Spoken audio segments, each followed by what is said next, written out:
J'ai énormément d'amis non-croyants. Et la question qui revient sans arrêt, la question récurrente, c'est « Mais si Dieu est infiniment bon et tout-puissant, pourquoi toutes ces souffrances? Pourquoi tous ces malheurs sur terre?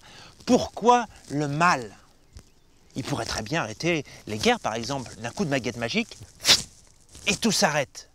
Mais alors pourquoi il ne le fait pas?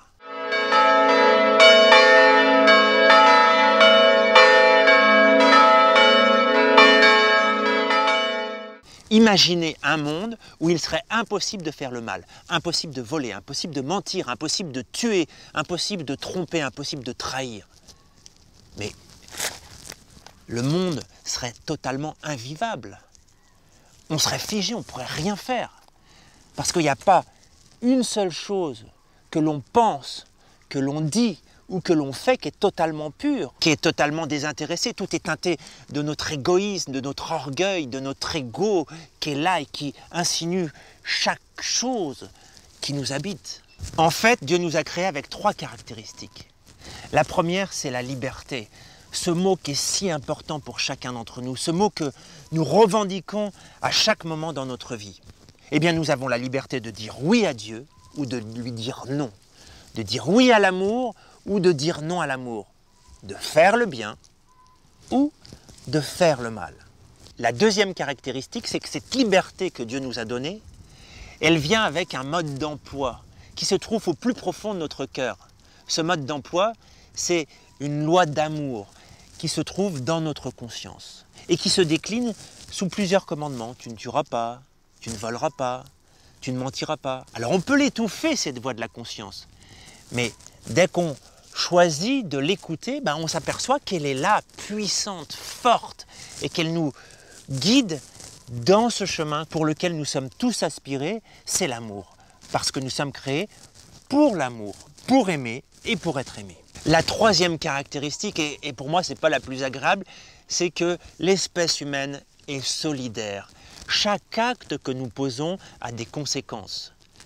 Si une centrale nucléaire explose alors que moi j'y suis pour rien, eh bien j'en subis les conséquences. Si une femme se drogue pendant sa grossesse, eh bien son enfant qui n'a rien fait en subit les conséquences. Et dans le domaine spirituel, c'est pareil. Toute âme qui s'élève, élève le monde, et toute âme qui s'abaisse, abaisse le monde. Dernière chose. Oui, mais alors les catastrophes naturelles, le handicap, les maladies, les accidents, pourquoi ça existe? Eh bien, c'est les conséquences du mal. Et pourquoi Dieu le permet? Eh bien, c'est un mystère.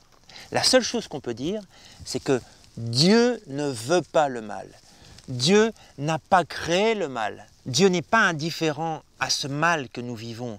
Il est à côté de nous, il nous accompagne, il ne demande qu'une chose, c'est qu'on s'adresse à lui pour qu'il puisse nous aider à vivre ces difficultés, ces épreuves le mieux possible. Et finalement, si Dieu permet le mal, s'il le tolère, c'est que dans son intelligence toute puissante, il a trouvé une manière de s'en servir pour un plus grand bien.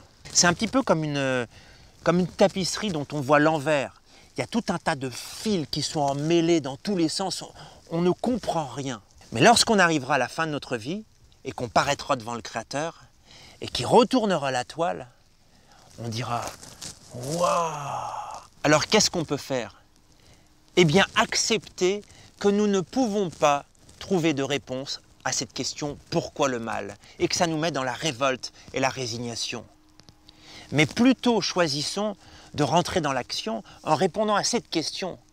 Comment puis-je faire, moi, dans ma vie de tous les jours, pour soulager les souffrances et le mal et les épreuves autour de moi, me décentrer et proposer mon aide, être utile pour faire grandir l'humanité vers un plus grand bien.